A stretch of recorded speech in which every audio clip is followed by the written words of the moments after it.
The Jedi Order is often remembered through the lens of its most famous figures, those whose names are etched into history, whose deeds shaped the rise and fall of empires. The galaxy speaks of Yoda's wisdom, Obi-Wan Kenobi's resilience, Anakin Skywalker's tragic descent. These names dominate the stories passed from one generation to the next, defining what it means to be a Jedi. Yet the Order was built upon far more than a handful of legends. For every Jedi whose name is spoken, there are countless others whose sacrifices have been lost to time. They fought, they suffered, they endured, yet their legacies remain buried beneath the weight of grander tales. It is a strange thing, the way history chooses what to remember and what to forget.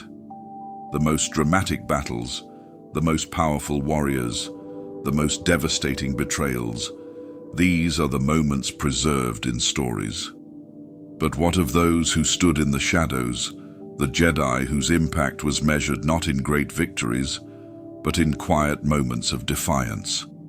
Their names do not appear in the records of the Jedi Council.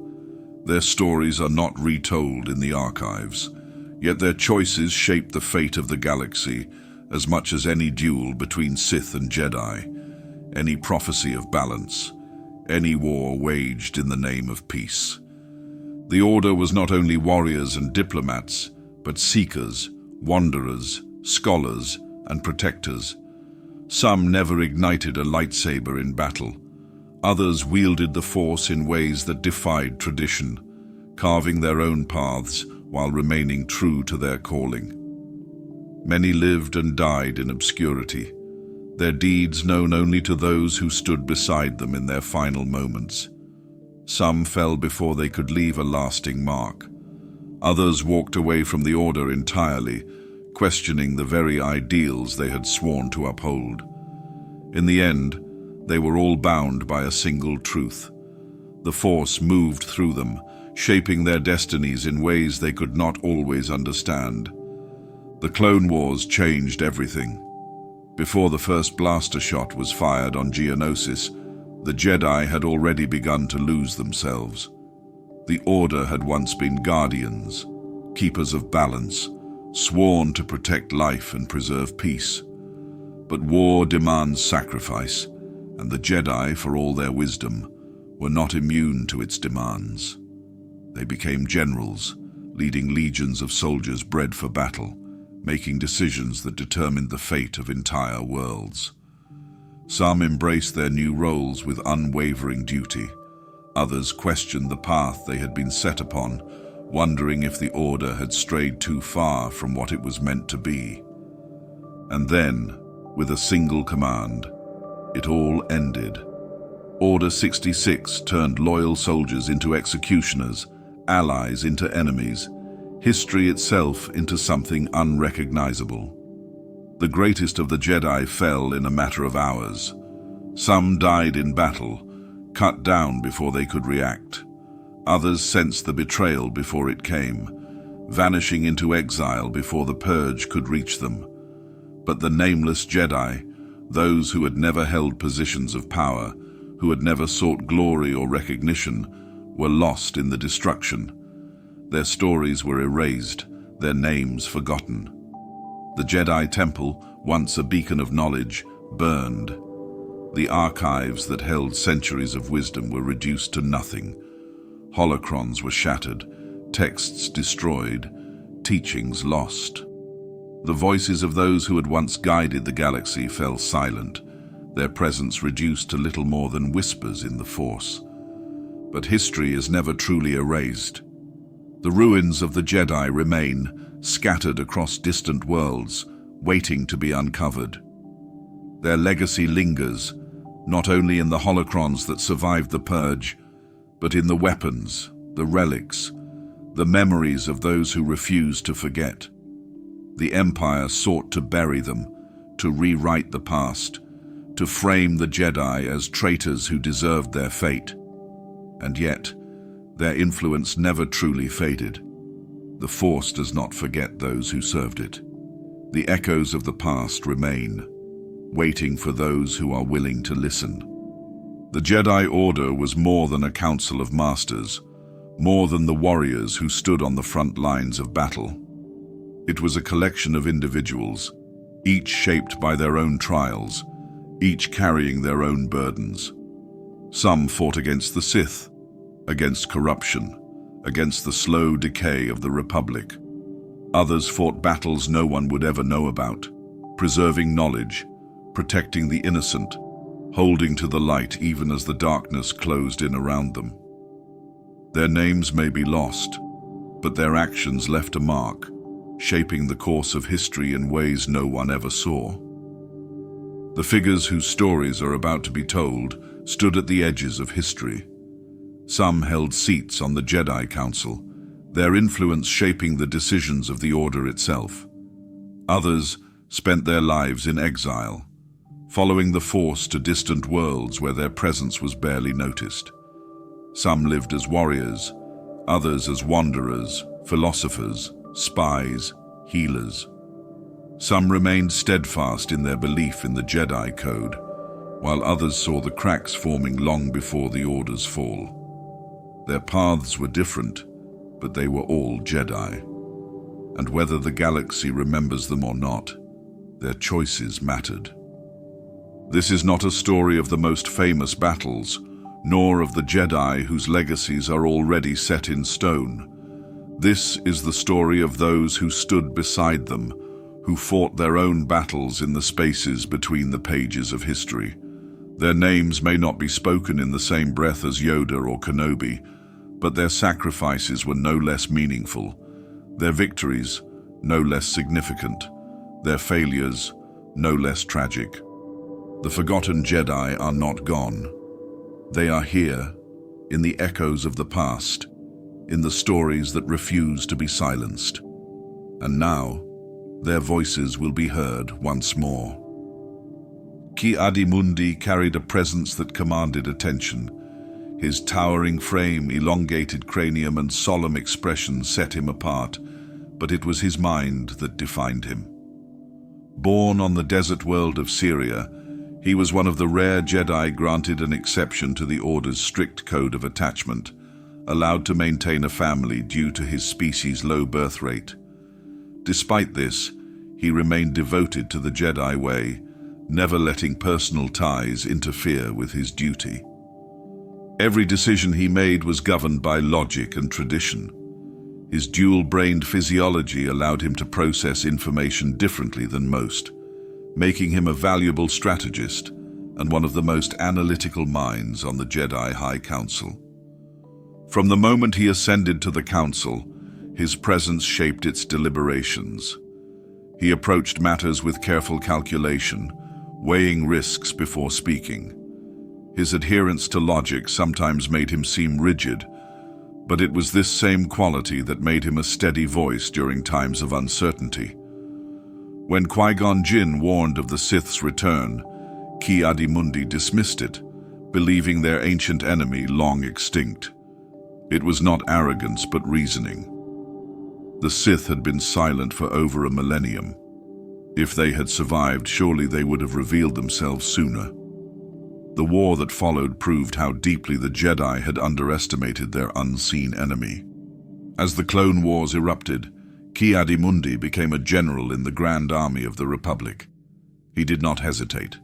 The Jedi had to lead, and he would not falter in his duty.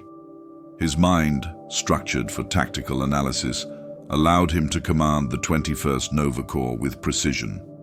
He was not reckless. Every maneuver, every deployment was calculated to minimize loss and ensure victory. He fought on Geonosis, his blue blade cutting through battle droids as he led his forces into one of the first conflicts of the war. He survived when many Jedi fell, emerging from the chaos more determined than ever. The battles that followed hardened him. He became a key figure in the Republic's campaigns, leading assaults across the Outer Rim.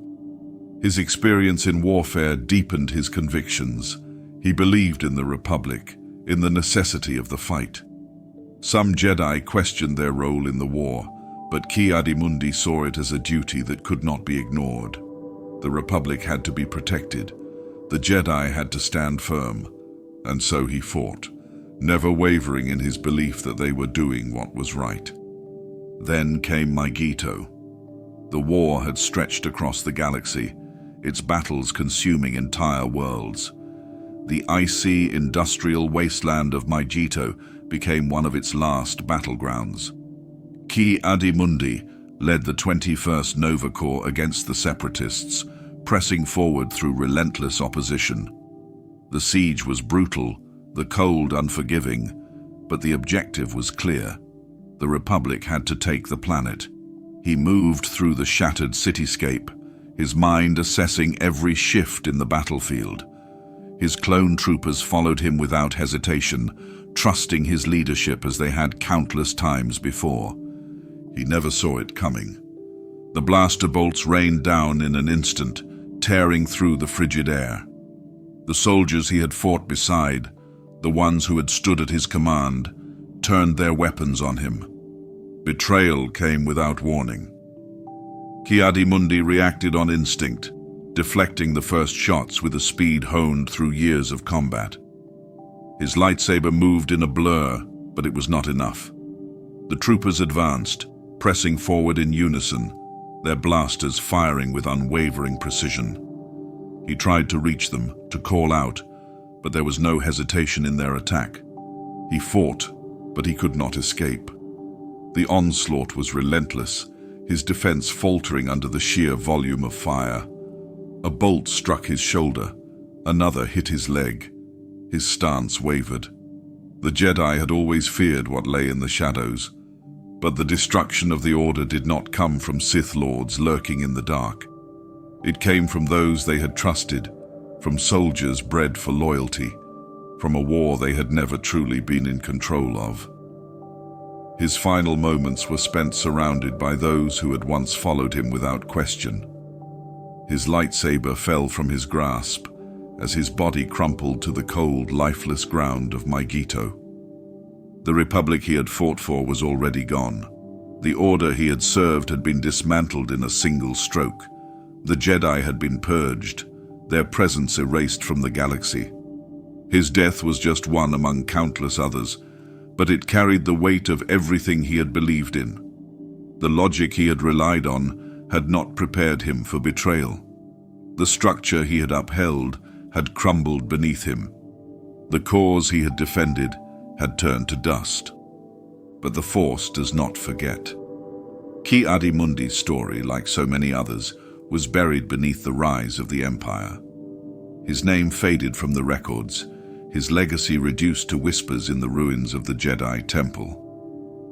Yet his presence lingers, an echo in the Force, a reminder of the war that reshaped the galaxy. He had trusted in the Republic, in the Order, in the belief that they were on the right path.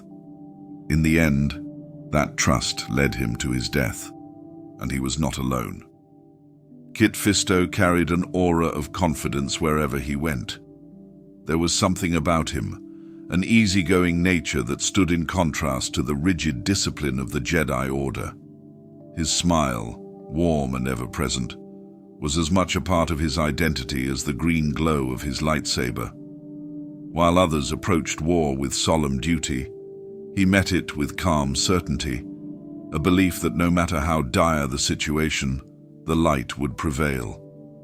It was not arrogance, it was faith, not in the Jedi, not in the Republic, but in the Force itself. Born on the oceanic world of Gli Anselm, Kit Fisto was as much at home in water as he was on land. His Nautoland physiology gave him an advantage few could match: enhanced perception, powerful swimming capabilities, and an unmatched adaptability in aquatic combat. The Force flowed through him in ways that felt almost effortless, his movements smooth and natural, his connection to his surroundings instinctive. Underwater, he was untouchable. He could control the currents, strike with precision, and move through the depths as if they were an extension of himself. His skill in combat was undeniable, but it was his ability to maintain his spirit, even in the darkest moments, that set him apart. The Clone Wars placed him at the center of some of the Republic's most intense battles. From Mon Cala to Kamino, he led Republic forces in engagements where few Jedi could have survived. While others struggled to adjust to the demands of large-scale warfare, he thrived. He understood strategy, knew how to lead, but never allowed the weight of war to strip him of his optimism. Even when the odds were against him, he refused to show fear. His presence alone was enough to inspire those who fought beside him. His mastery of lightsaber combat made him a formidable duelist. Unlike many Jedi, he preferred Form 1, a style often dismissed as outdated. But in his hands, it became something else entirely. The wide, sweeping strikes, the flowing motions, the effortless transitions. It made him unpredictable, his movements difficult to counter. His fighting style reflected his personality, fluid, relentless, always moving forward. He blended technique with raw athleticism, using agility to outmaneuver his opponents. Even against the most fearsome warriors, he fought with a steady calm, never losing his composure. Yet he was not simply a warrior. He was a mentor, a leader, a guide. He trained younglings, counseled fellow Jedi, and never hesitated to offer encouragement. To him, being a Jedi was more than wielding a lightsaber. It was about trust, understanding, and the ability to bring hope even in moments of despair. His presence was a reminder of what the Jedi were meant to be. His final battle was against an enemy unlike any he had faced before. When Mace Windu gathered a team to confront Chancellor Palpatine, Kit Fisto stood among them. He knew the risk. They were not facing a corrupt politician or a fallen Jedi. They were walking into battle against the Sith Lord, who had orchestrated the entire war. The Republic was already slipping away, but if they could strike now, there was still a chance to stop the darkness from taking hold. The moment they entered Palpatine's chambers, everything changed. The Sith Lord moved with impossible speed, cutting down 2 Jedi before they could react. Kit Fisto pressed forward, his blade meeting Sidious's crimson saber in a flurry of strikes. His instincts, the same ones that had guided him through countless battles, told him something was wrong. The fight was not like any duel he had ever experienced. Sidious moved too quickly, too precisely, his attacks laced with power beyond anything the Jedi had prepared for.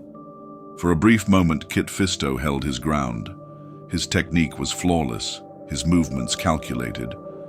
But it wasn't enough. One misstep, one fraction of a second too slow, and the duel was over. The red blade cut through him before he could react. The confidence he had always carried, the unwavering belief that the light would win, was shattered in an instant. He fell, his body lifeless before it even hit the ground. His signature smile, the expression that had reassured so many, was gone.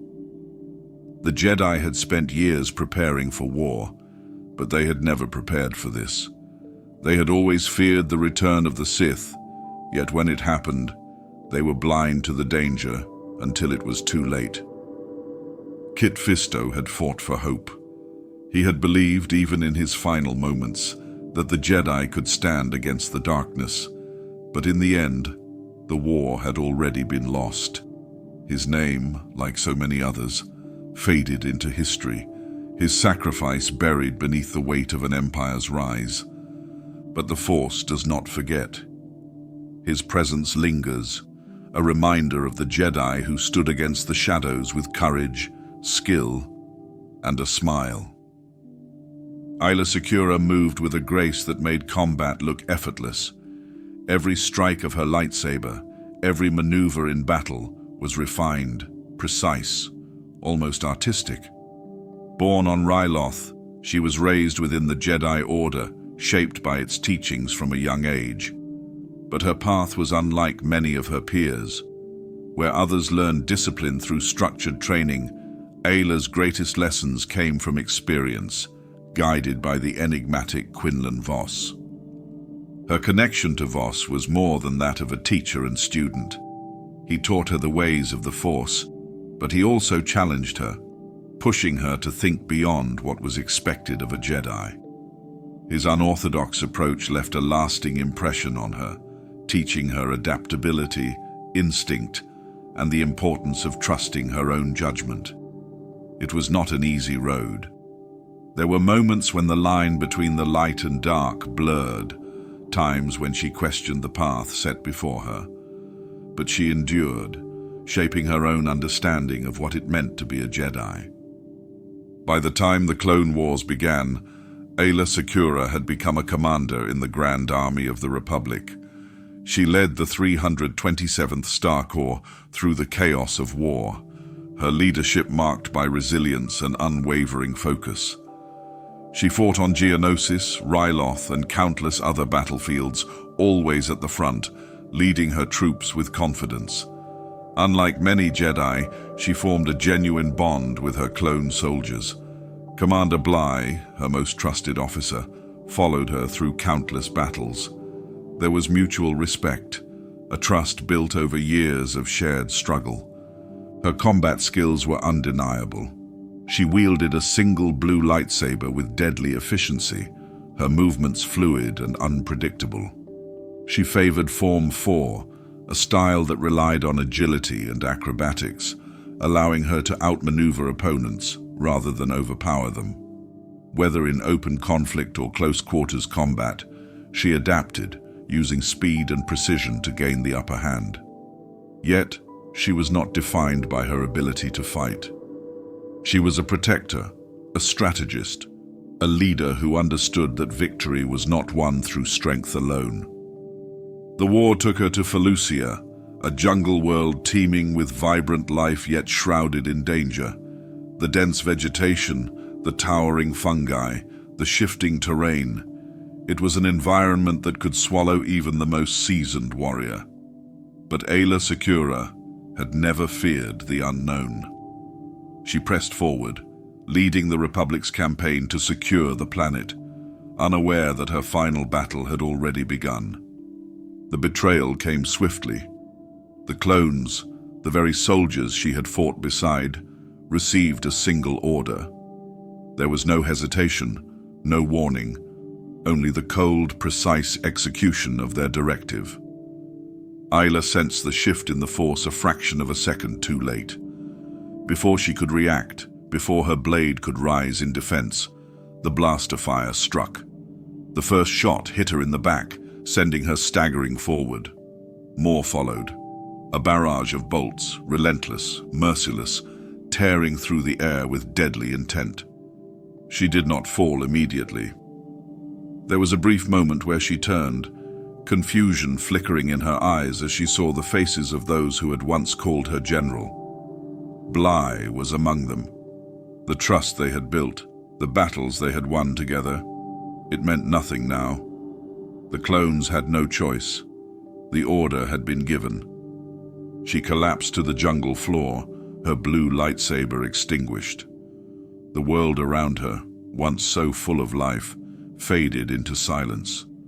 The war had claimed another Jedi, not through combat, not through honorable struggle, but through calculated execution. The Republic she had fought for was gone. The Jedi Order was shattered. Aayla Secura's name, like so many others, would be lost in the rise of the Empire. Her story buried beneath the weight of war. But the Force does not forget. She had fought with elegance, with conviction, with the belief that peace was still possible. Even in death, that belief lingers. Luminara Unduli carried herself with a quiet authority. Every movement, every word, was deliberate. Her emerald skin and intricate facial tattoos reflected the deep traditions of her Mirialan heritage. But it was her unwavering discipline that defined her. She believed in the Jedi Code with absolute conviction, trusting in its guidance without hesitation. While others wavered, questioning the Order's role in the war, Luminara remained steadfast. To her, the Jedi were peacekeepers, and if war was the price of protecting the Republic, then it was a burden she would carry without complaint. She was a tactician, a strategist who approached battle with methodical precision. During the Second Battle of Geonosis, she led Republic forces alongside Anakin Skywalker and Obi-Wan Kenobi, coordinating attacks with calculated efficiency. Where Anakin was bold and instinctive, Luminara was measured and cautious. She did not charge forward recklessly, nor did she hesitate when action was required. Her mastery of Form 3, a defensive lightsaber technique, allowed her to outlast enemies who relied on brute force.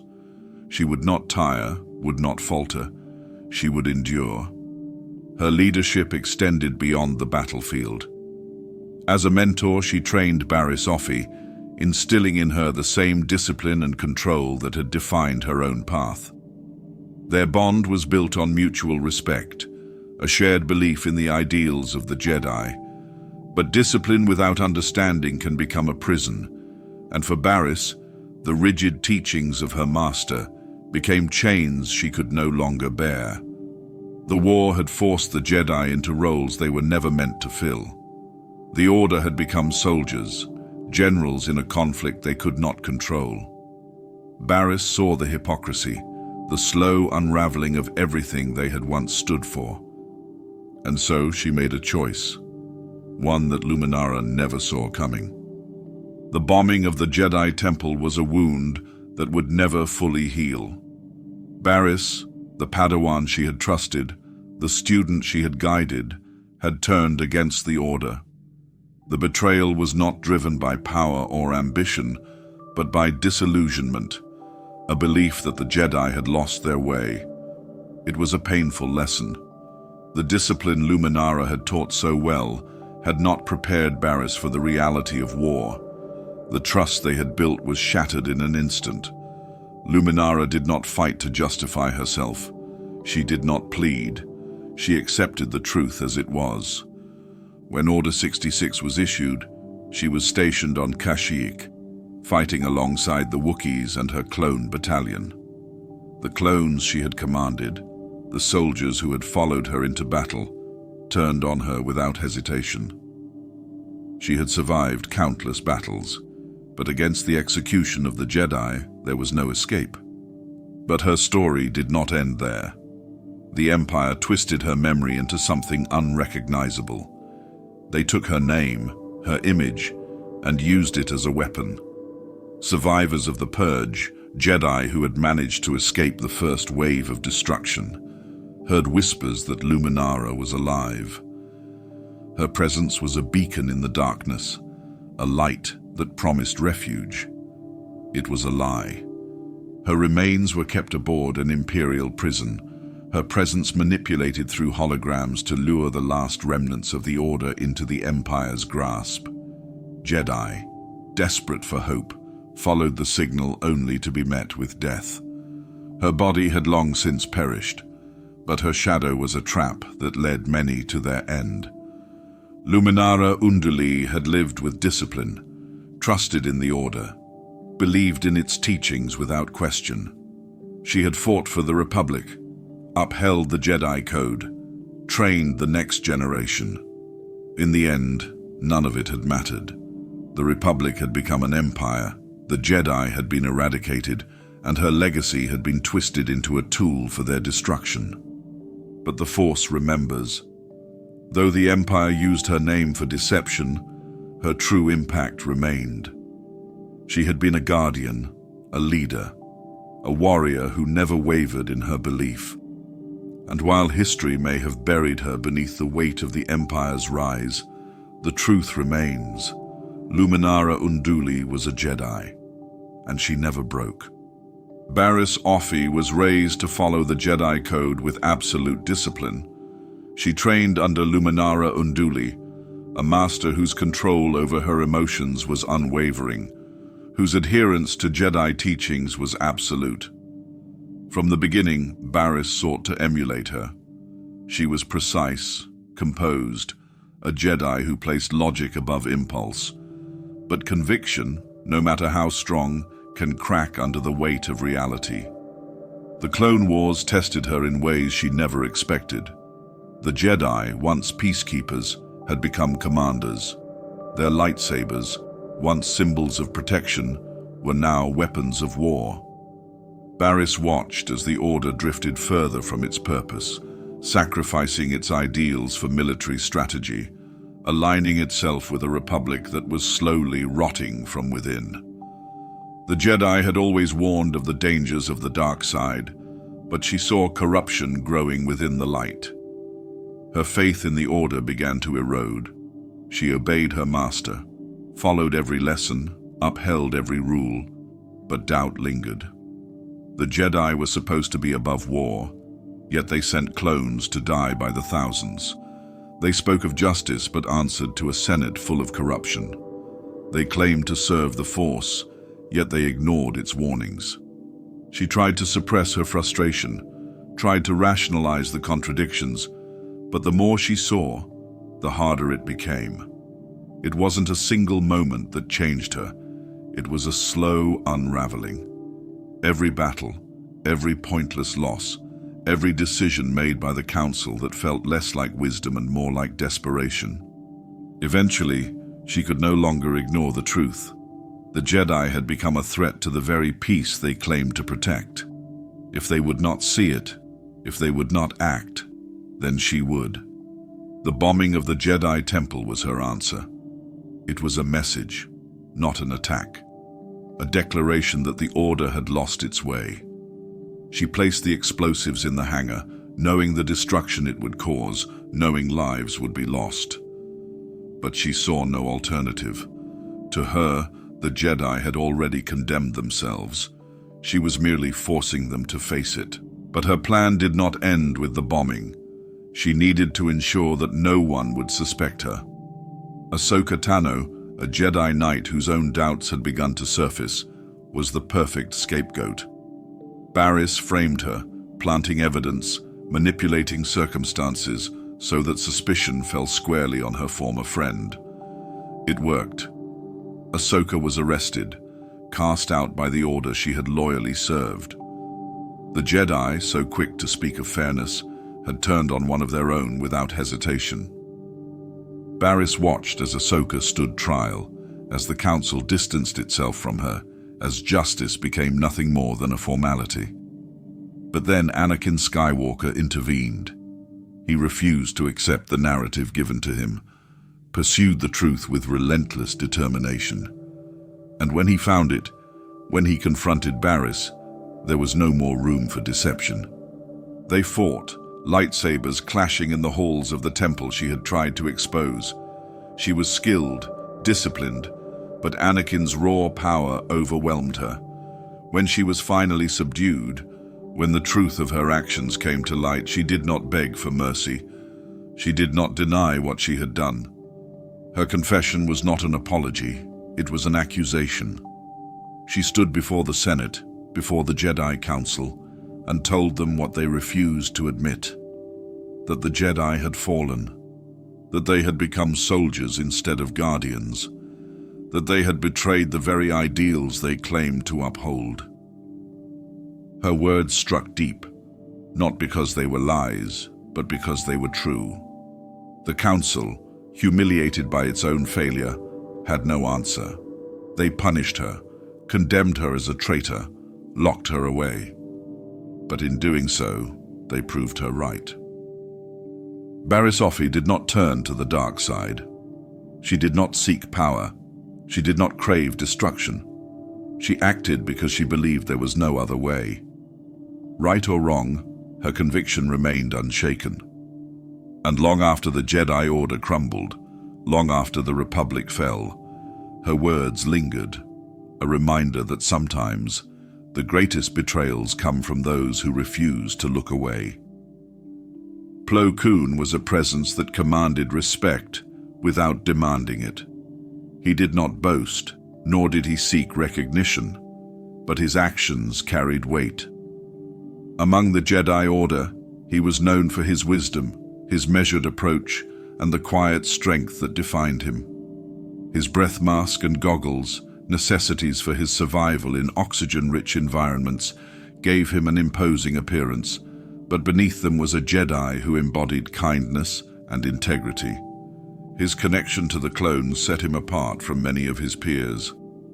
Where some Jedi saw the Grand Army of the Republic as soldiers first, Plo Koon saw them as individuals. He led the wolf pack with an understanding that went beyond strategy or command. He treated his troopers with the same respect he would show any Jedi, knowing that their lives held value beyond the war. They were not expendable, and he made sure they knew it. That loyalty was returned tenfold. The wolf pack saw him as more than a general. He was their protector, their leader, and in many ways their friend. Their battles together forged a bond that made his eventual betrayal all the more painful. Plo Koon's wisdom extended beyond the battlefield. He had an eye for potential, for seeing the hidden strengths in those others might overlook. This was never clearer than when he discovered a young Togruta girl named Ahsoka Tano. He sensed something in her, a spark waiting to be shaped into something extraordinary. Bringing her to the Jedi Temple was a decision that would ripple through the galaxy, setting her on a path that would lead her to Anakin Skywalker, to the Clone Wars, and to a fate no one could predict. Throughout the war, Plo Koon remained a steady force within the Jedi Council. He was not one to seek out conflict, but he did not shy away from it when duty called. His piloting skills were among the best in the Order, his reflexes sharp, his instincts honed through years of experience. In the cockpit of his starfighter, he was as much a warrior as he was a guardian. When Order 66 was given, he was leading a mission over Cato Neimoidia, his Delta 7 starfighter gliding through the skies with effortless precision. His clones flew beside him, men he had trusted, men who had once relied on his guidance. But in a moment, everything changed. The order was clear, absolute.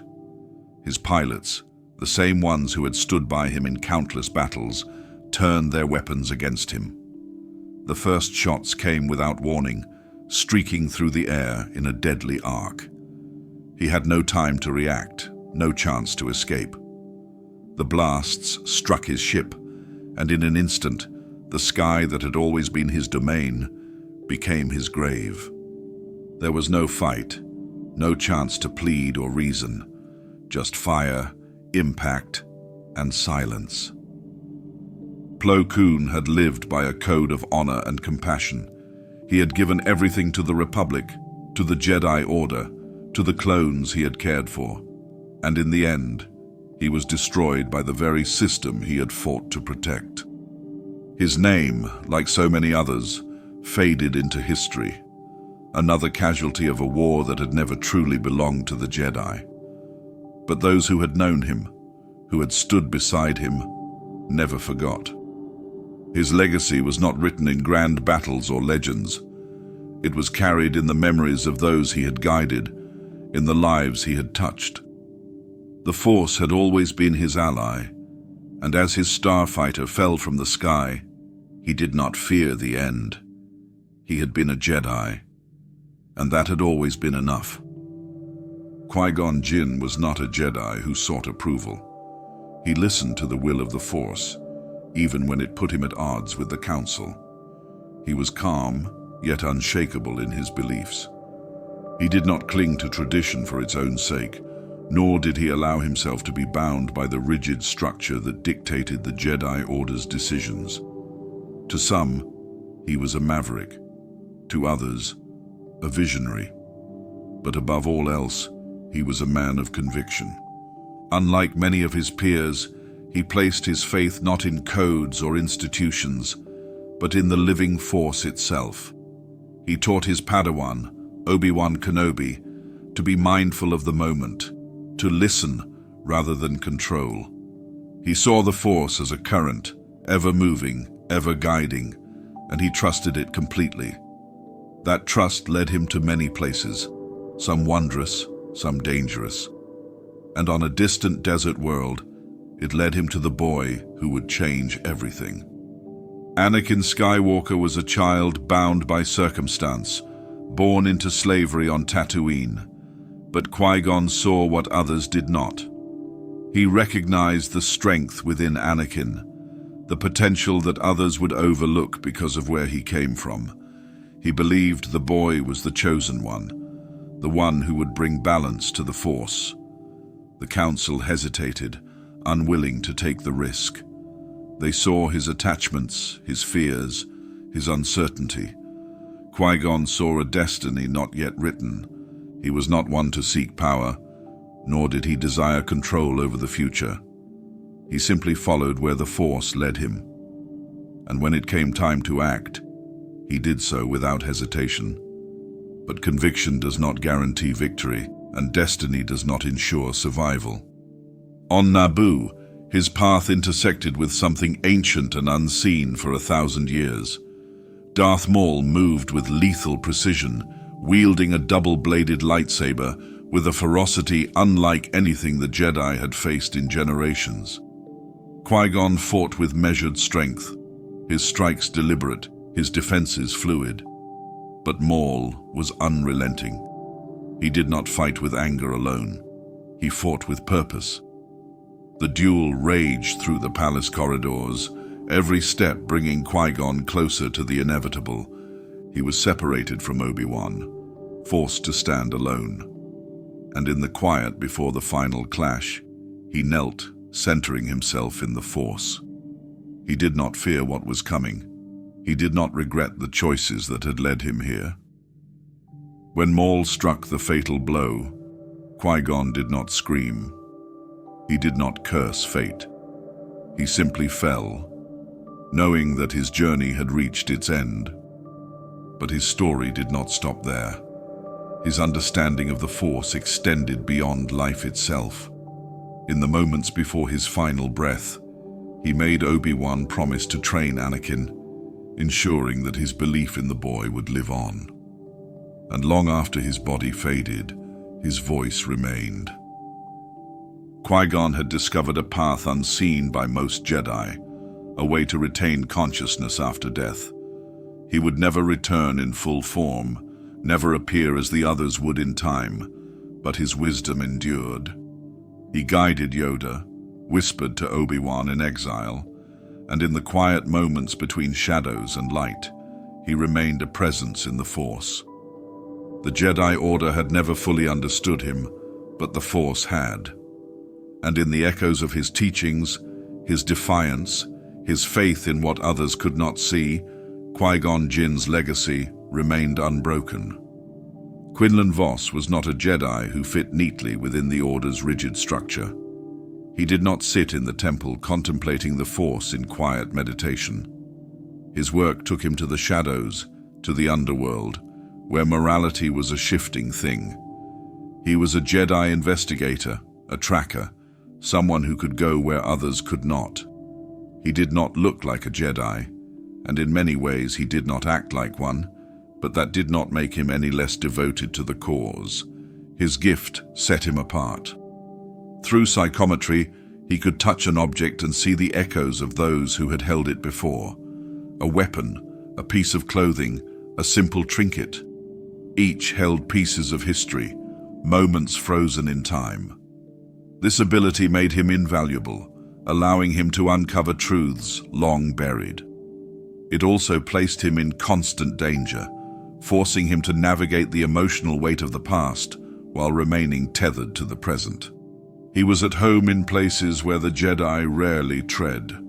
He could blend into the criminal underworld, speak the language of bounty hunters and smugglers, slip through layers of deception without losing himself, most of the time.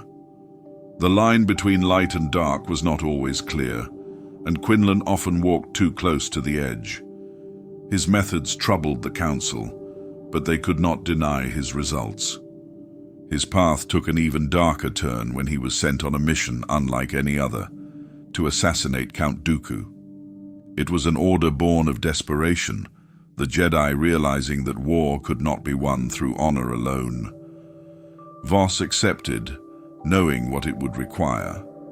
To get close enough to strike, he would have to immerse himself in the dark side. Dooku did not just suspect the deception, he welcomed it. He saw the fire in Voss, the hunger for power hidden beneath the surface. He did not try to destroy him, he shaped him. Slowly, relentlessly, he bent the Jedi's mind toward the Sith. For a time, Voss was lost. He turned against the Order, betraying those who had trusted him. He fought beside Dooku, learned the ways of the dark side, gave himself over to the emotions he had spent a lifetime suppressing. He believed he had control, that he could use the darkness without being consumed by it. It was Ventress who pulled him back. She saw something in him that Dooku had not, a Jedi still struggling beneath the weight of his choices. Through her, he found the strength to resist, to claw his way back from the abyss. He returned to the light, but he was never the same. When Order 66 was issued, Quinlan vanished. Unlike so many of his fellow Jedi, there was no record of his death.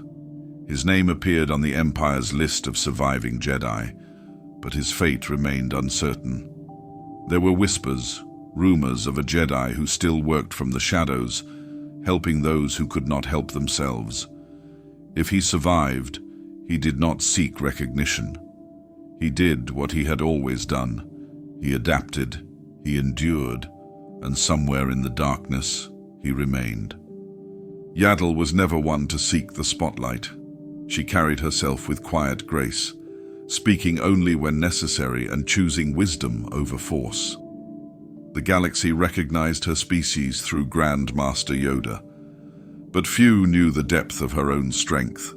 She was not a figure of legend, nor did she leave behind a legacy filled with war stories.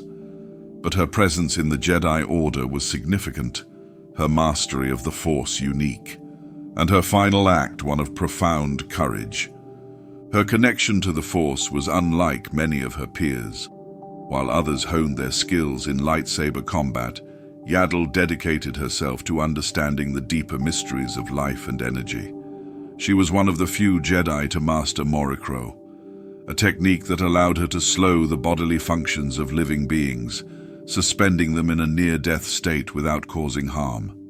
It was a power that required absolute control, one that could easily slip into darkness if wielded with cruelty. Yet Yaddle used it with compassion, seeing it as a means of protection rather than destruction. She served on the Jedi High Council for years, a quiet but respected voice among the Order's leaders. She rarely spoke unless she had something of value to say, and when she did, her words carried weight.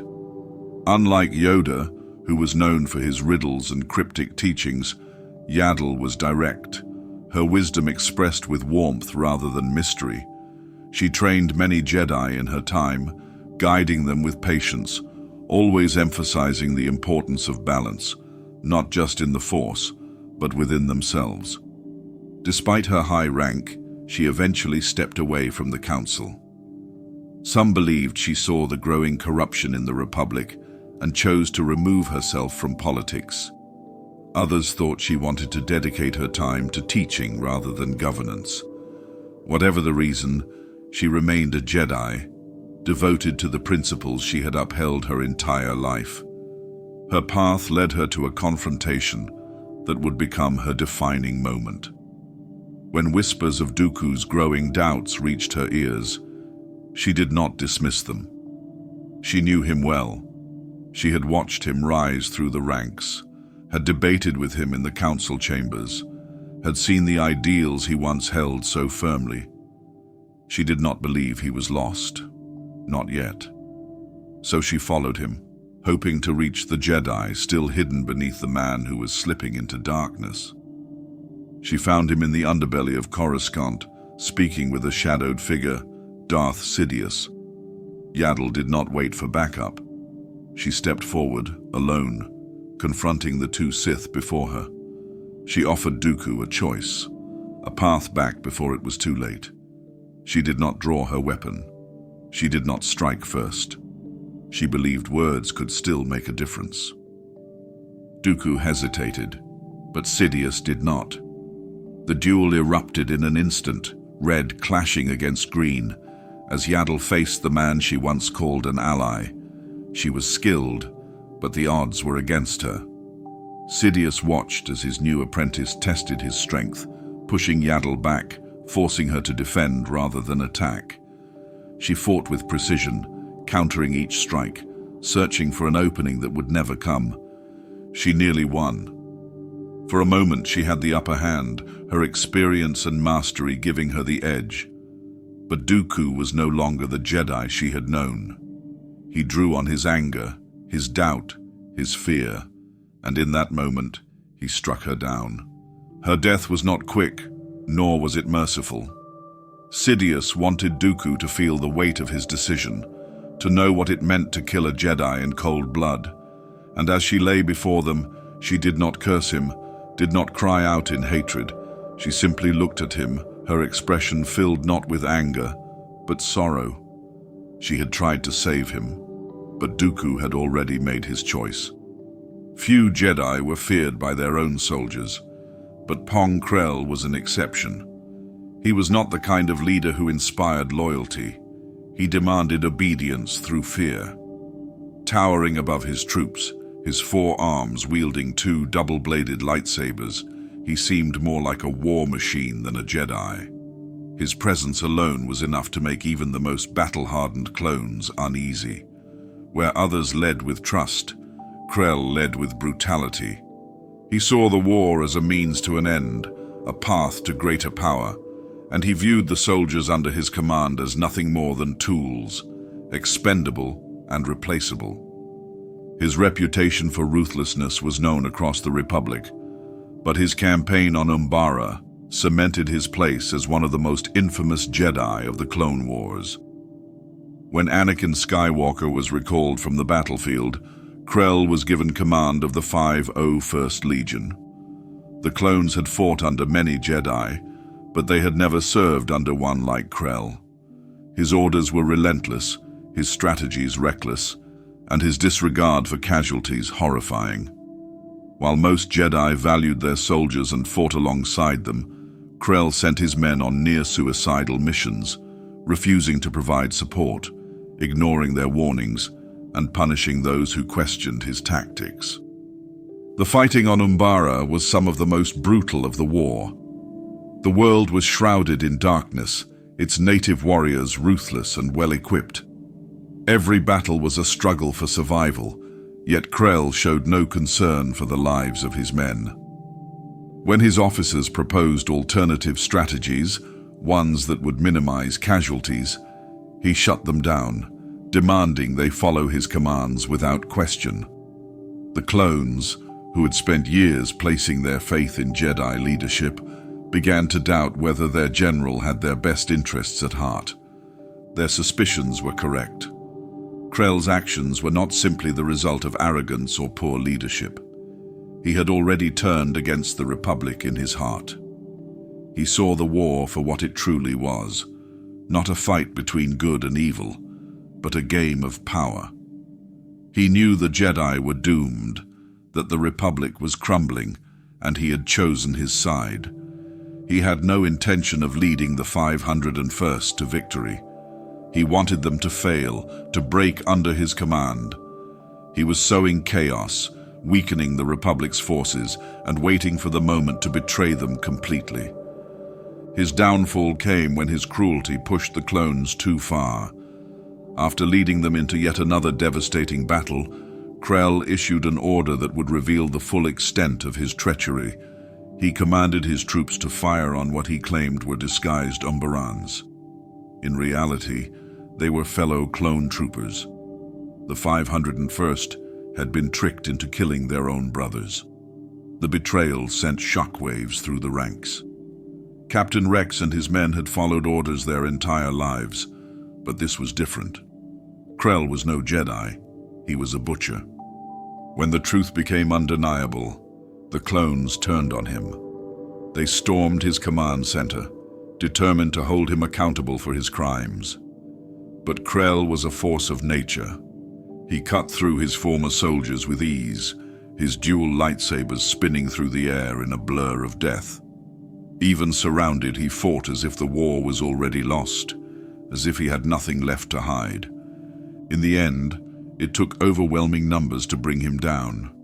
Stunned and captured, he showed no regret, no shame, only arrogance. He mocked his captors, telling them they were nothing, pawns in a game they didn't understand.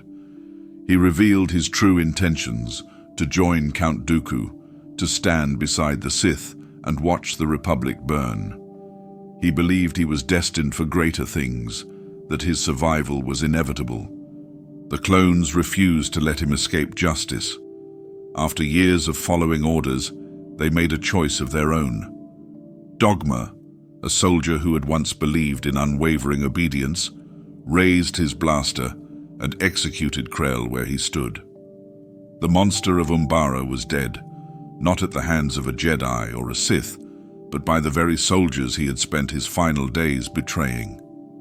Before he became Darth Tyrannus, Count Dooku was a Jedi of extraordinary skill, intellect, and refinement. He carried himself with a regal air, his every movement precise, his every word measured. Even as a young Padawan, there was something about him that set him apart from his peers. A sharp mind that questioned rather than accepted, a presence that commanded respect, and a talent with the Force that placed him among the Order's most gifted. But beneath his composure was a restless spirit, one that saw flaws where others saw tradition, corruption where others saw governance. Dooku was born into nobility on the planet Sereno, a heritage he was forced to abandon when the Jedi took him in as an infant. Yet the weight of his lineage never truly left him. It was not simply privilege he had walked away from. It was responsibility, a duty to rule and protect his people.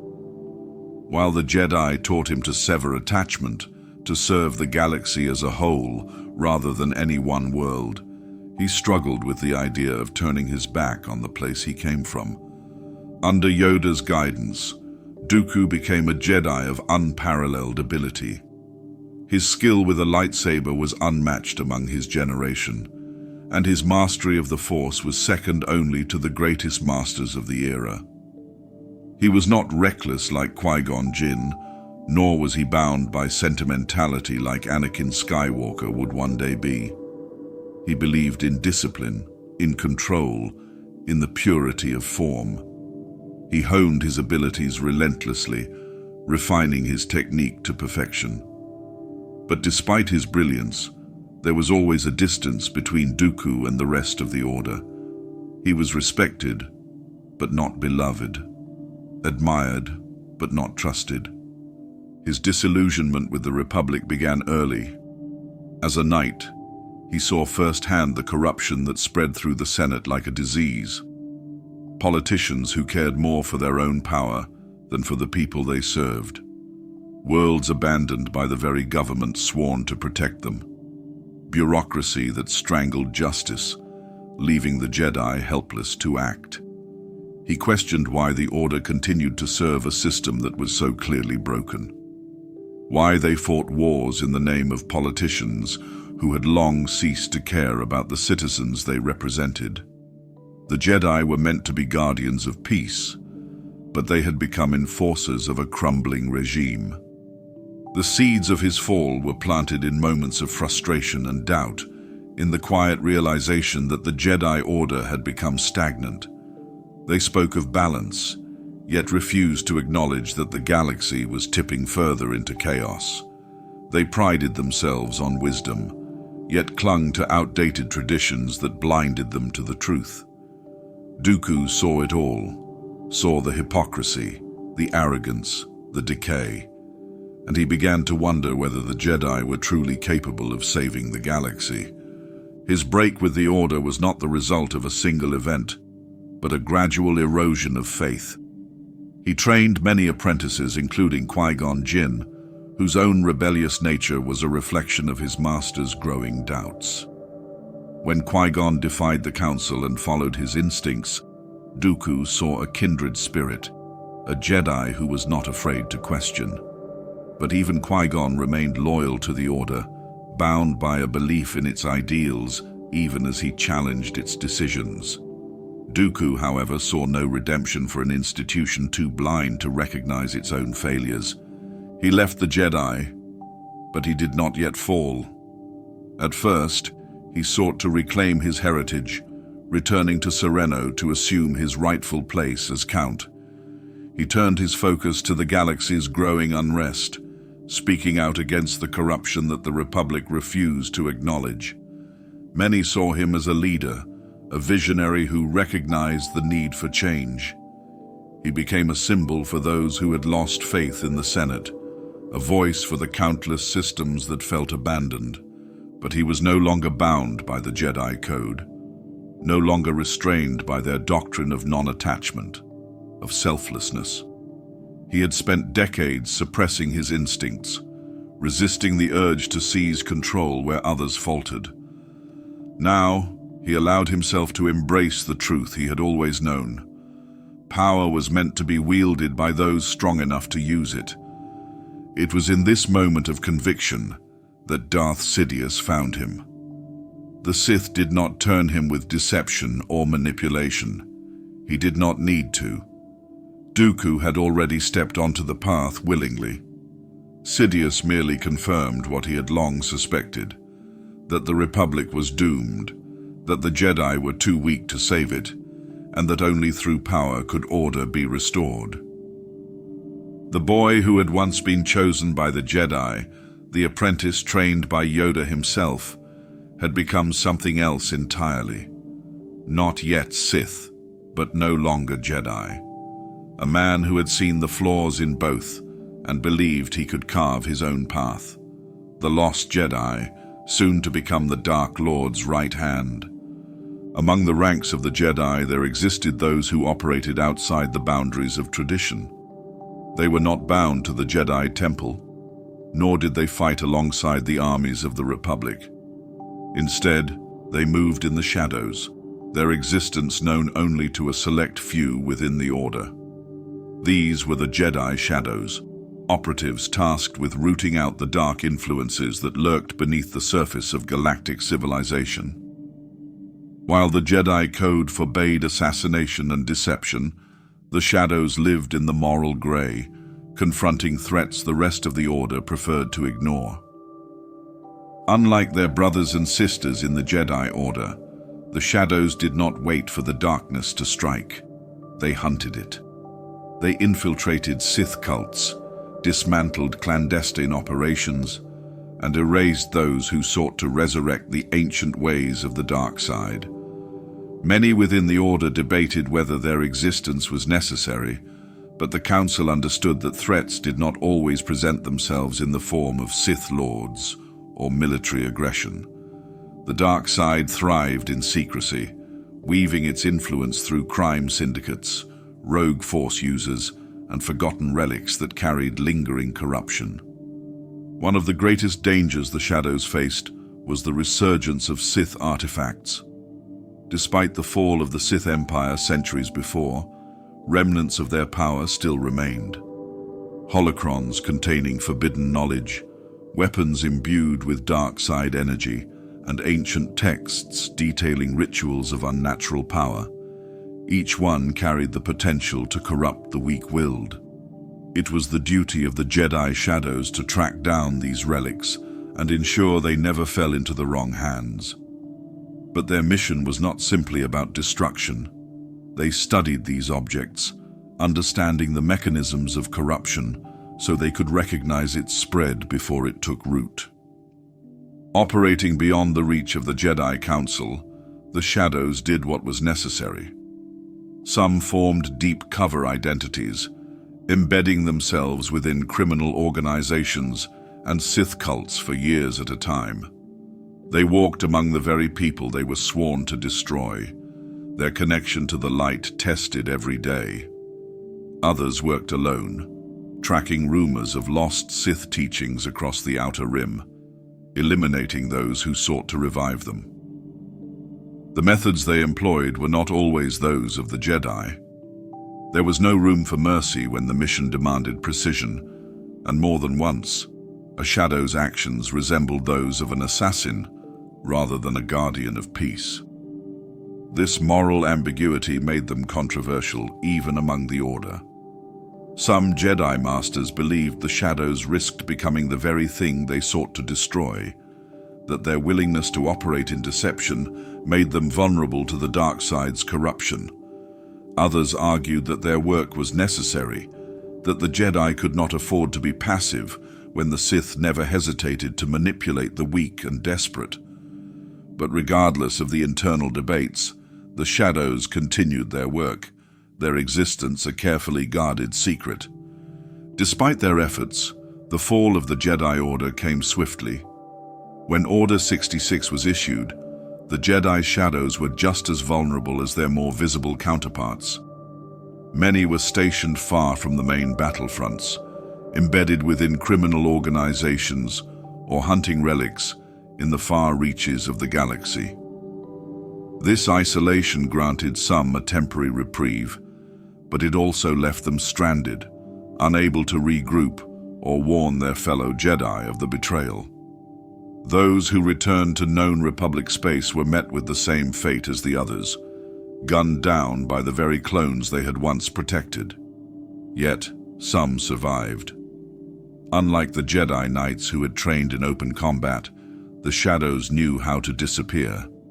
Their skills in deception and subterfuge made them more difficult to track, and those who had spent years operating undercover simply remained hidden. They did not gather on remote worlds as others did. Instead, they became ghosts, slipping into the criminal underworld or vanishing into the outer rim. Some sought revenge, turning their blades against Imperial targets in secret. Others abandoned the fight entirely, recognizing that survival meant severing all ties to the Jedi Order. In the years that followed, whispers of surviving Jedi Shadows persisted. There were reports of Imperial officers assassinated under mysterious circumstances, Sith artifacts stolen before they could be retrieved by the Inquisitors, and entire crime syndicates collapsing without explanation. These were not the actions of lost Jedi seeking sanctuary. They were the marks of warriors who had spent their lives fighting in silence and who had no intention of stopping, even as the galaxy turned against them. The Jedi Order may have fallen, but the Shadows had spent their lives fighting alone. And for those who survived, the war had simply changed. Scattered across the galaxy, hidden among desolate landscapes and ancient ruins, stood the forgotten sanctuaries of the Jedi. These temples, some predating the Republic itself, were more than places of worship and meditation. They were repositories of history, knowledge, and power, each one a silent witness to the rise and fall of civilizations. While the Jedi Order maintained its headquarters on Coruscant, countless other temples served as training grounds, research centers, and places of refuge. Some were known only to the High Council, their locations carefully guarded to protect the secrets they held. Others, like those on Ilum, Ossus, and Jedha, had long been integrated into the Order's traditions. Each one contained a wealth of knowledge that, had it been preserved, might have changed the fate of the Jedi. The temple on Ilum was one of the most sacred sites of the Jedi. The ice-covered world, bathed in eternal frost, held the Kyber crystal caves where Jedi younglings undertook their first true test. The Gathering, as it was called, forced initiates to rely on the Force to guide them toward the crystal that would form the heart of their lightsaber. But the Temple of Ilum was more than a ceremonial ground. Deep within its frozen halls lay chambers dedicated to Jedi philosophy, ancient star maps, and texts detailing forgotten Force techniques. It was a place where Jedi Masters studied the deeper mysteries of the Force, seeking answers in the stillness of the frozen world. When the Empire rose, Ilum became a target. Its rich supply of Kyber crystals, harvested for the Death Star's super laser. The temple itself was torn apart, its sacred halls twisted into the foundations of what would later become Starkiller Base. Then there was Ossus, the home of one of the oldest Jedi archives in history. Long before the establishment of the Jedi Temple on Coruscant, Ossus was the heart of Jedi learning. It housed scrolls and artifacts dating back to the earliest days of the Order, recording not only their victories but their failures as well. Among these were accounts of the 100-Year Darkness, a conflict that gave rise to the first Sith Lords. The Jedi preserved these records not as trophies, but as warnings, reminders that arrogance and unchecked ambition had nearly destroyed them before. When the Empire came, Ossus was left in ruins, its libraries burned, its artifacts looted or lost to time. The destruction of its archives was not just an attack on the Jedi, it was an erasure of history, a calculated move to ensure that future generations would never uncover the truths buried there. On the desert moon of Jedha, the Jedi maintained a temple unlike any other. The Temple of the Kyber, built atop an ancient wellspring of Force energy, was revered not only by the Jedi, but by countless Force-worshipping sects across the galaxy. Pilgrims traveled from distant worlds to walk its halls, hoping to feel even the faintest whisper of the Force's presence. Unlike other Jedi sites, Jedha's temple was not a place of study or training, but of reverence. It reminded the Order that the Force was larger than their teachings, that it existed beyond their doctrine. The Empire saw its value not in its spiritual significance, but in the Kyber deposits hidden beneath its foundations. When the Death Star was tested for the first time, it was Jedha that suffered.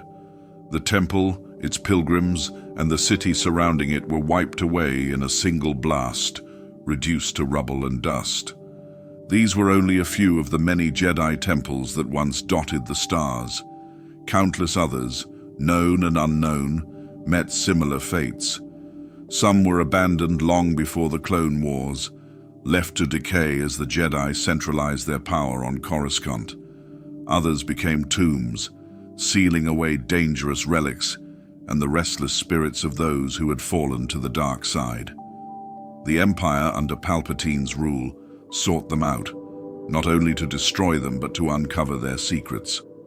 Imperial forces scoured the ruins, searching for any knowledge that could serve their growing power.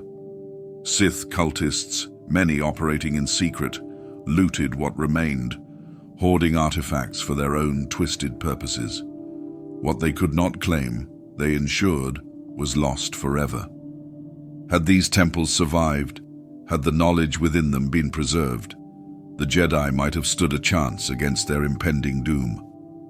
Warnings of the Sith's return, lost techniques that could have countered the corruption of the dark side, records of fallen Jedi who had strayed and returned. These could have been the key to preventing the fall of the Order. But the past was buried, its wisdom scattered among ruins and ashes. What little remained fell into the hands of those who sought to rewrite history. The destruction of the Jedi temples was more than an attack on a religion. It was an assault on truth itself. The galaxy was left to remember the Jedi not as the guardians of peace they had once been, but as traitors manipulated by Imperial propaganda. And so, the ruins of their temples stood as silent witnesses to their legacy, waiting for the day when their secrets might once again be uncovered. The Jedi believed that death was not the end. From their earliest teachings, they spoke of becoming one with the Force, returning to the energy that bound the galaxy together. Yet, despite their deep understanding, true immortality, conscious existence beyond death, remained elusive. Countless Jedi Masters devoted their lives to the study of the Force, yet only a handful ever discovered the path to retaining their individuality after death. For centuries, the knowledge remained lost, until one Jedi, Qui-Gon Jinn, uncovered what had been hidden. Qui-Gon's journey toward understanding the Force in ways the Jedi had overlooked began long before his untimely death. He rejected the rigid adherence to doctrine that defined the Jedi Order, believing that the Force was a living presence, guiding those who truly listened. The High Council saw his unorthodox views as defiance, but Qui-Gon remained steadfast, trusting the Force above all else.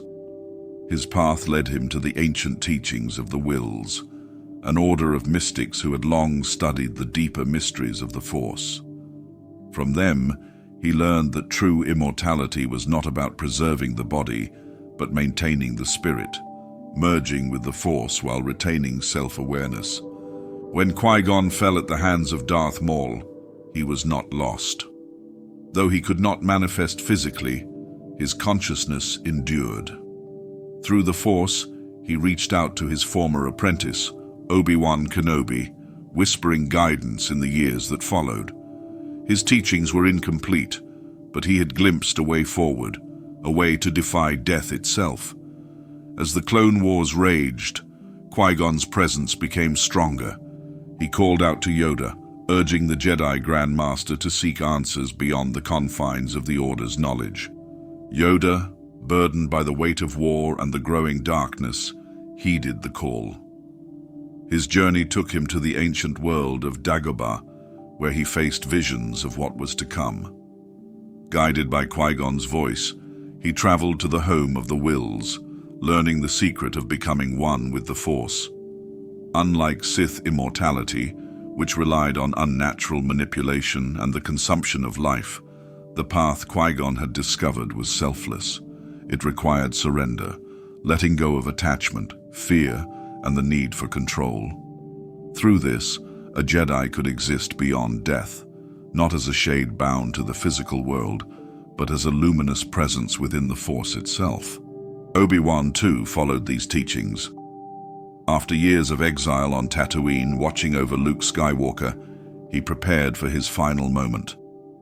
When he faced Darth Vader aboard the Death Star, he did not fight to win. He had already won. With a single motion, he lowered his blade and let the Force take him, disappearing before Vader's strike could land. To the Sith Lord, it was a mystery, his former master's body simply gone. But to Luke, Obi-Wan was not lost. His voice guided the young Jedi through the battles ahead, proving that death was not the end. Luke himself would come to understand this power in time. The voices of the past, Qui-Gon, Obi-Wan, and Yoda, spoke to him, offering wisdom beyond the grave. When he stood before Emperor Palpatine on the second Death Star, it was their presence that reminded him of his path. He was never truly alone, and neither was the galaxy. Even as the Jedi Order crumbled, their spirits endured. But not all Jedi could achieve this state. Many, even the greatest masters, faded entirely into the Force, their knowledge lost with them. The technique required complete enlightenment, an acceptance of the Force's will without fear or regret. Few possessed the clarity necessary to transcend death. Those who did became the galaxy's eternal guardians, their voices whispering through time, waiting for those who would listen. The Empire sought to silence these voices. Palpatine, who had spent his life mastering the dark side's perverse path to immortality, feared what the Jedi had uncovered. His power allowed him to extend his own existence through unnatural means, binding his spirit to cloned bodies and Sith relics. Yet, for all his mastery, he could never truly achieve what Qui-Gon had. The Sith sought to escape death, clinging to the physical world at any cost. The Jedi, in contrast, embraced it, becoming part of something greater. Even after Luke Skywalker's passing, the echoes of those who came before lingered. The Jedi, once thought extinct, endured not just in legend, but in the Force itself. Their wisdom, their failures, and their triumphs remained, guiding those who continued the fight. To those who attuned themselves to the Force, The past was never truly gone. It lived on, whispered across the stars. Surviving Order 66 was not a victory. For the Jedi who escaped, it marked the beginning of a new kind of struggle, one defined not by battles fought with lightsabers, but by the daily effort to remain unseen. Every ally could become an enemy, every shadow could hide a pursuer, and every moment of peace was borrowed time. The galaxy, once guided by the Jedi's wisdom, had turned against them, leaving the last remnants of the Order scattered, isolated, and hunted. Few of them had prepared for a life without the Jedi Order. Masters who had spent decades teaching younglings now had no students, no temple, and no guidance beyond their own instincts. Knights who had been warriors in the Clone Wars found themselves without an army, without a republic, and without a purpose. Padawans, many of whom had never fought alone, were forced to grow up overnight, learning that survival meant abandoning the very teachings they had once sworn to uphold. The Jedi Code had guided them through peace and war, but it had never taught them how to exist in a galaxy that wanted them dead. Ferren Barr, a Mirialan Jedi who had uncovered the truth about the Sith's manipulations, refused to run. He was one of the few who understood the full scale of what had happened. While others fled, he sought out those still willing to fight, gathering allies and preparing for the inevitable confrontation with the Empire. But knowledge alone was not enough. When Darth Vader and the Inquisitors finally found him, Barr's foresight and determination could not change the fate that awaited him. His followers were slaughtered, and he himself fell, another lost voice in a galaxy that had already forgotten the Jedi. Caleb Dume, later known as Kanan Jarrus, was different. He had been a Padawan when the clone troopers turned, and unlike Barr, he had no illusions about fighting back. He did what so many others could not. He ran. He buried his past, changed his name, and disappeared into the fringes of society, living not as a Jedi, but as a drifter, hiding in plain sight. His survival depended on restraint, on resisting the urge to act, even when injustice stared him in the face. He abandoned his lightsaber, forced himself to ignore the suffering around him, and learned to live with the weight of guilt. Every day was a reminder of what had been lost, and every decision carried the risk of revealing his identity. For others, the choice was not so simple. Some Jedi refused to abandon their purpose, believing that the light could not be extinguished as long as they still fought. They became wanderers, rebels, or outcasts. Some sought to rebuild, but every attempt was crushed under the Empire's watchful eye. Others clung to hope, waiting for the day when the Jedi could rise again. But waiting did not mean safety. Even in exile, the ghosts of the past followed them, and the Empire never stopped hunting. Inquisitors scoured the galaxy, tracking down every rumor, every whispered mention of a Jedi in hiding.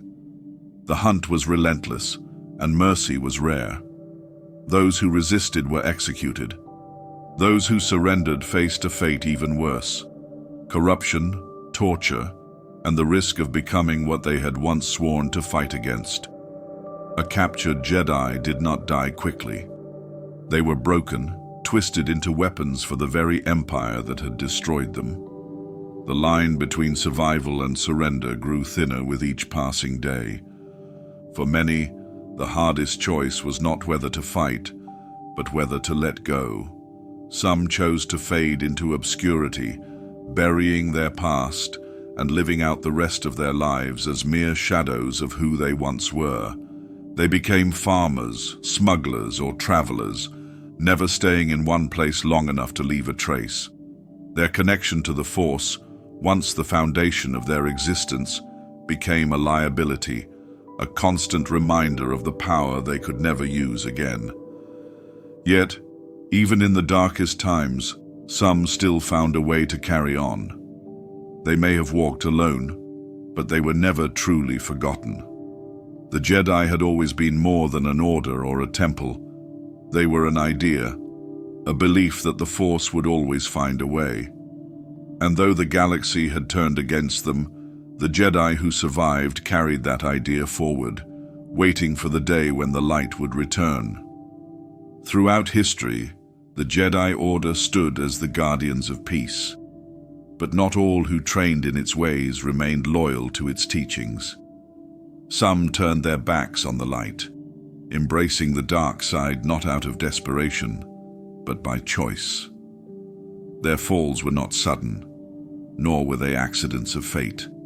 They were deliberate, driven by ambition, disillusionment, or a thirst for knowledge that the Jedi forbade. The echoes of their betrayals stretched across generations, each failure a lesson that the Order refused to fully learn. Koon was among the first and most infamous of these fallen Jedi. Once a promising student, he was drawn to Sith artifacts and the power they promised. He did not stumble into the dark side. He pursued it, seeking out the remnants of Sith knowledge on Yavin 4. What he found transformed him. Unlike others who fell due to anger or fear, Koon fell because he believed he could master the dark without being consumed by it. That belief was his undoing. He turned against his fellow Jedi, corrupted his own students, and waged war against the Order. His arrogance led to his downfall, but his influence endured. His teachings would inspire dark side cults for centuries, and his spirit would linger, waiting for another to follow his path. Revan was different. He was not consumed by selfish ambition, nor did he seek power for its own sake. He had been a hero, a Jedi Knight who led Republic forces against the Mandalorians. But the war changed him. The Jedi Council had refused to intervene, leaving entire worlds to burn while they debated the consequences. Revan could not accept that inaction. He defied the Council, took the fight to the enemy, and won. But in doing so, he came to believe that the Jedi's cautious approach was a weakness. He sought knowledge from Sith ruins, convinced that strength was the only path to true peace. In time, he became the very thing he had fought against, declaring himself the Dark Lord of the Sith. Yet unlike Koon, Revan's story did not end in darkness. He was captured, his memories erased, and given a second chance by the Jedi. He walked the path of redemption, proving that even those who had fallen could rise again. But his legacy remained a warning. Sometimes good intentions were not enough to prevent corruption. The line between savior and conqueror was thinner than the Jedi wished to admit. Patterns repeated themselves across history. Jedi who sought forbidden knowledge, who questioned the Order's rigid structure, or who believed they could wield both light and dark, often met the same fate. They believed they were different, that they could resist the temptations that had claimed so many before them. But the dark side was patient. It did not need to strike all at once. It only needed a moment of doubt, a moment of weakness, to take hold. The Jedi Order knew these stories well, yet they failed to recognize the warning signs when it mattered most. Anakin Skywalker was not the first Jedi to fall, but he was the one whose betrayal nearly ended the Order itself. Like Revan, he was a war hero, a champion of the Republic who saw the flaws in the Jedi's teachings. Like Koon, he sought out power beyond what the Order allowed. Unlike them, his fall was not only his own, it was engineered. Darth Sidious understood the cycle of betrayal better than the Jedi ever had. He did not need to create darkness where none existed. He only needed to guide Anakin toward what was already inside him. Fear, anger, attachment, the very things the Jedi forbade were the things Anakin could not let go of. And when the moment came, when the choice was laid before him, he did what so many before him had done. He turned. The Order had seen these signs before. They had watched Jedi fall into the same traps for thousands of years. Yet each time, they believed they could prevent it. Each time, they believed their teachings were strong enough to withstand the pull of the dark side. And each time, they were proven wrong. The cycle of betrayal was not just the failure of individual Jedi. It was the failure of the Order itself to evolve, to acknowledge that their rigid ways could not stop history from repeating. Even after Anakin, the pattern did not end. Future generations would face the same temptations, the same choices. The Jedi who came after would look back at those who had fallen and tell themselves that they would not make the same mistakes. And perhaps for a time, they would be right. But the dark side would always wait. It had waited for Exar Kun, it had waited for Revan, it had waited for Anakin Skywalker, and it would wait for the next Jedi who believed they could walk the edge without falling.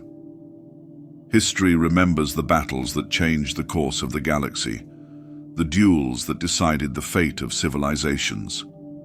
But for every legendary clash between Jedi and Sith, there were others, fights fought in the shadows, wars that never made it into the archives, and warriors who gave everything but left no trace behind. These were the battles that shaped the Jedi Order in ways unseen, the conflicts that tested its survival long before the Clone Wars or the rise of the Empire. Some of these lost wars were fought in distant star systems, where Jedi were sent to extinguish threats before they could grow into full-scale conflicts. There were no holo recordings, no grand reports to the Republic Senate. These were operations undertaken in secret, quiet purges against Sith remnants, rogue Force cults, and warlords wielding dark side artifacts. Jedi shadows, the covert operatives of the Order, waged these hidden wars. They hunted the Sith where the Council did not dare to look, rooting out corruption in places the Republic had forgotten. Many of these battles ended with neither victory nor defeat, only silence. One such war was fought deep in the unknown regions, where an ancient Sith temple, long abandoned, began drawing Force-sensitive individuals to its halls. The Jedi who discovered it found no living Sith, only whispers of dark teachings embedded in the very walls. But the temple did not need a master to spread its influence. The acolytes who gathered there, unknowingly feeding the presence that lingered, were already lost. The Jedi dispatched to destroy the temple never returned, and whatever knowledge was buried within those ruins remained beyond the reach of the Order. Other battles were personal, fought between individuals whose names were never recorded. There were Sith Lords who never took the galactic stage, never commanded legions, but still faced Jedi in duels that could have changed everything. Some of these fights took place in backwater worlds, where a wandering Jedi crossed paths with a lone Sith exile, a confrontation decided in a single moment, leaving one body behind in the dust. There were no witnesses, no records, just the will of the Force, moving unseen. There were Jedi who knew they would never be remembered, masters who trained students in the Outer Rim, away from the politics of Coruscant, only to fall protecting worlds that did not know their names. Knights who left the Order quietly, feeling the weight of its failures, yet still upheld its teachings in their own way. Padawans who were never knighted, never stood before the Council, but whose sacrifices allowed others to survive. In some cases, the Jedi themselves erased these stories. The Order believed in control, in suppressing knowledge that could be dangerous. There were wars they chose not to acknowledge, teachings they deemed too close to the dark side to be preserved. Not every fallen Jedi was spoken of. Not every betrayal was remembered. Sometimes silence was their way of ensuring that history did not repeat itself. But history does not disappear just because it is forgotten. The lessons of those lost wars, the echoes of those unrecorded duels, lingered. One of the greatest lost battles was not one of war, but of knowledge. For centuries, the Jedi sought to erase the most dangerous Sith teachings, destroying holocrons and forbidden texts that could lead their students astray. But in doing so, they severed themselves from an understanding of the enemy they fought. The Sith remembered everything. They carried their histories forward, never allowing knowledge to fade. The Jedi, in contrast, sought to erase the past that frightened them. In doing so, they left themselves vulnerable to an enemy that had studied every mistake they had ever made. There were other conflicts that never reached the surface. Jedi who went rogue but never turned to the dark side, their stories erased by the Council to prevent others from following. There were masters who questioned the Order's role in the Republic, who saw the flaws in the Jedi's increasing militarization and disappeared before they could spread their doubts. Some were hunted down, forced into exile, or quietly removed from history.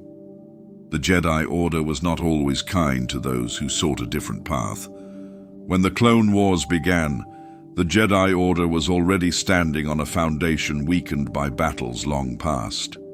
They had fought in ways the galaxy never saw, made choices that history never judged, and lost more than they would ever admit. The Sith had been watching. They had been waiting. And when the time came, they struck not at the Jedi's warriors, but at their weaknesses, their blind trust, their rigid structure, their failure to see what lay beyond their own teachings. The wars that never were did not stay buried forever. They shaped the Order's fate, whether it was acknowledged or not. When the Jedi fell, it was not because of the battles that history remembers, but because of the ones it does not. The Jedi Order stood for millennia as the most well-known organization of Force users in the galaxy. Their temples, their warriors, and their philosophies shaped the very fabric of galactic history. But they were never alone. There were those who wielded the Force outside the structure of the Order, individuals and groups who embraced different interpretations of power, balance, and destiny. Some walked a path of neutrality, others forged their own rigid traditions, and a few rejected the dichotomy of Jedi and Sith altogether. While the Jedi sought to guard peace through discipline and control, many others found the Force to be something far more fluid, a living entity not bound by codes or councils. Among the most enigmatic were the Aying-Ti monks, a reclusive species that viewed the Force as something beyond the duality of light and dark. To the Aying-Ti, the Force was not a spectrum between good and evil, but an endless river of possibilities. They saw it not as a power to be wielded, but as something to be understood through visions and deep meditation. Their abilities baffled even the wisest Jedi, for they could bend time and space in ways that defied all logic. Through flow walking, they could glimpse into the past and future, a power forbidden to the Jedi for fear of altering destiny. The Aying-Ti, however, had no such restrictions. They believed in free will, in the ability of the individual to influence fate itself. Very few outsiders ever encountered the Aying-Ti, and fewer still learned their ways. One of the rare beings to study their philosophy was Jacen Solo, the son of Han and Leia. After the fall of the Empire, Jacen sought deeper truths about the Force, venturing beyond the teachings of Luke Skywalker's new Jedi Order. He trained with the Aying-Ti, learning that the Force was not simply light or dark, but a vast ocean of shifting energy. But even those insights could not prevent his eventual descent into the dark side. Whether he misunderstood their teachings or simply chose his own path, the Aying-Ti remained uninvolved. They did not judge. They did not intervene. They simply existed as watchers of the Force's great flow. Then there were those who walked the middle path, often referred to as Grey Jedi.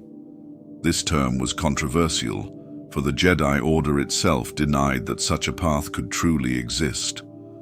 To them, Any deviation from their strict philosophy was a step toward the dark side. But there were those who disagreed. Jedi who believed in passion without corruption, strength without cruelty, and freedom without anarchy. They did not reject the teachings of the Order entirely, nor did they embrace the temptations of the Sith.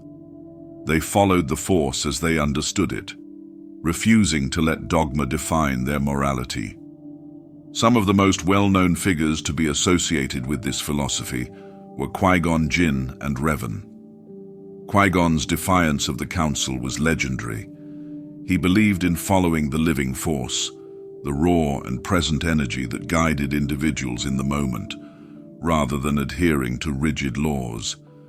His refusal to bow to the traditions of the Jedi made him a controversial figure, though he never wavered from the light. Revan, on the other hand, walked a much darker road. Once a Jedi hero, he led the Republic's armies against the Mandalorians in a war the Council had refused to fight. But war changed him. It brought him too close to the abyss, and he fell, becoming a Sith Lord before ultimately finding redemption. His story was proof of how easily a Jedi could slip into darkness, yet also how one could return from it. Beyond the Jedi and the Sith, the galaxy was filled with countless Force traditions, each shaped by the cultures that birthed them. The Dathomiri Night Sisters were one of the most infamous examples. They were neither Jedi nor Sith, but witches who wielded the dark side in ways unlike any other. Their magics twisted the Force into something mystical, allowing them to raise the dead, control beasts, and strike with unnatural power. To them, the Jedi were weak and naive, blinded by their rigid views of the Force. Yet even among the Night Sisters, there were those who sought a different way, warriors like Asajj Ventress, who tried to escape the cycle of vengeance that defined her people. The Barandu sages of Dorin were another example of Force users who never swore allegiance to the Jedi. Unlike the warrior monks of the Republic, the Barandu were scholars and philosophers, seeking enlightenment rather than conflict. They believed the Force could be used to sense the unseen, to predict the weather, and to foresee danger. When the Empire rose and the Jedi were hunted to extinction, the Barandu simply faded into secrecy, waiting for the day when the Force would call them back into the open. On the frozen world of Ilum, long before it was reforged into Starkiller Base, Jedi once ventured to harvest their Kyber crystals. But Ilum was not merely a Jedi stronghold, it was a place of spiritual power. The Force resonated in the very ice, and there were those who believed that the planet itself was alive in some way. Ilum was sacred not only to the Jedi, but to others who sought wisdom in the Force. There were ancient records of Force-sensitive pilgrims making the journey to Ilum long before the Jedi Order was established. Proof that the Force had been calling to beings across the galaxy for untold millennia. The Jedi Order was gone, but its presence never truly faded. Even after the destruction of its temples, the execution of its warriors, and the rewriting of history by the Empire, the echoes of the Jedi still lingered. Their names were erased from records, their teachings outlawed, and their symbols buried beneath the iron grip of the Emperor. Yet no matter how much effort was spent to erase them, the Jedi remained, whispered in forgotten corners of the galaxy, etched in the memories of those who once knew them, and in some cases, lingering beyond death itself. The Force did not let go so easily. It carried the voices of those who had come before, ensuring that the knowledge of the Jedi would never be entirely lost. These were not just stories passed down in secrecy. Some Jedi refused to vanish entirely, their spirits manifesting in ways that defied time itself. The most powerful among them, those who had unlocked the secrets of the Force beyond life, returned as luminous apparitions, guiding those who would listen. They were more than mere memories. They were the Force itself, made manifest. Qui-Gon Jinn was the first to breach the veil of death. His belief in the living Force had led him to an ancient secret, one that the Jedi had long overlooked. He had learned that consciousness could endure beyond death, not in the unnatural way of Sith spirits, but as a being fully embraced by the Force. Through deep meditation and understanding, Qui-Gon discovered how to maintain his essence, becoming one with the Force without losing himself. He did not return in a physical form, as some would later do, but as a voice, whispering wisdom from beyond. He guided Yoda when the Jedi Grand Master found himself alone, haunted by failure and the collapse of everything he had fought to protect. He showed Obi-Wan Kenobi the path to survival, not through vengeance, not through power, but through patience and clarity. And later, he would speak to Luke Skywalker, passing on the knowledge that would one day restore the Jedi. The ability to manifest as a Force spirit was not granted to all. It required discipline, a surrender to the will of the Force rather than a clinging to self. Obi-Wan Kenobi, having spent years in exile on Tatooine, followed Qui-Gon's teachings and prepared himself for what lay beyond death. When the time came, when his body fell to Darth Vader's blade aboard the Death Star, he did not die. He simply became something greater. He was there when Luke Skywalker stood at the threshold of his destiny. He was the guiding voice that led him to Dagobah, where Yoda too had learned to manifest in the Force. Even as their bodies faded, their influence remained.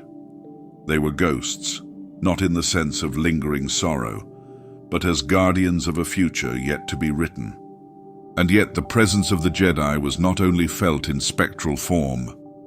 The echoes of their existence stretched far beyond the few who had learned the art of persistence. Even without tangible proof, the legend of the Jedi lived on in the minds of those who had witnessed them. The people of the galaxy remembered. Even under the Empire's relentless suppression, even as Palpatine's enforcers worked to erase every mention of the Jedi, stories persisted. In hidden archives, in the spoken myths of remote worlds, in the fearful whispers of those who had once known the Jedi as protectors, their presence endured. Children still grew up hearing tales of mystical warriors with glowing blades, of heroes who could move mountains with their minds and see the future through unseen power. For some, these were only legends. To others, they were proof that the Jedi would return. The Inquisitors, former Jedi who had been twisted into hunters, spent years tracking down these remnants, not just surviving Jedi, but the stories themselves. They silenced those who spoke too loudly, destroyed artifacts that still carried the Jedi's teachings, and ensured that every last trace of the old ways was snuffed out. Yet, they never truly succeeded. The Force had a way of ensuring that knowledge endured. Fragments of the Jedi Order found their way into unexpected places. The hidden writings of ancient masters resurfaced when they were most needed. Holocrons, long thought lost, were rediscovered by those seeking the truth. Some individuals, unaffiliated with the Jedi but still strong in the Force, found themselves guided by dreams, visions, and feelings they could not explain. The Jedi Order may have fallen, but the battle between light and darkness did not end with its destruction. It was a struggle that had existed since the dawn of time and would continue long after the last lightsaber was extinguished. It was a war beyond flesh and blood. The Sith believed that by wiping out the Jedi, they could ensure their dominion over the galaxy. But the truth was far more complicated. Even as the Jedi were hunted to extinction, the light side of the Force still called to those who would listen. It found Rey on Jakku, decades after the fall of the Order. It called to Ezra Bridger, a boy who had never known the Jedi, yet felt their presence all the same. It remained in Leia Organa, even though she had never walked the path of a Jedi herself. The Sith had always relied on domination and control, yet they could never fully control the Force. It was beyond them. It lived in the hearts of those who believed, in the whispers of the fallen, in the hope of a galaxy that refused to be broken. For every star that burned out, another was born. The ghosts of the Jedi did not haunt the galaxy in sorrow. They remained as reminders, as echoes of what had been, and as quiet guides to what would come next. They were there in the winds of Ahch-To, in the frozen halls of Ilum, in the lost temples buried beneath the sands of Jeddah. They were felt in the resolve of those who still fought for justice, in the dreams of young souls who one day woke up knowing they were meant for something greater. The Jedi were never truly gone. Even as their enemies celebrated their extinction, even as their order lay in ruins, they waited, because the Force is eternal, and so too were its champions.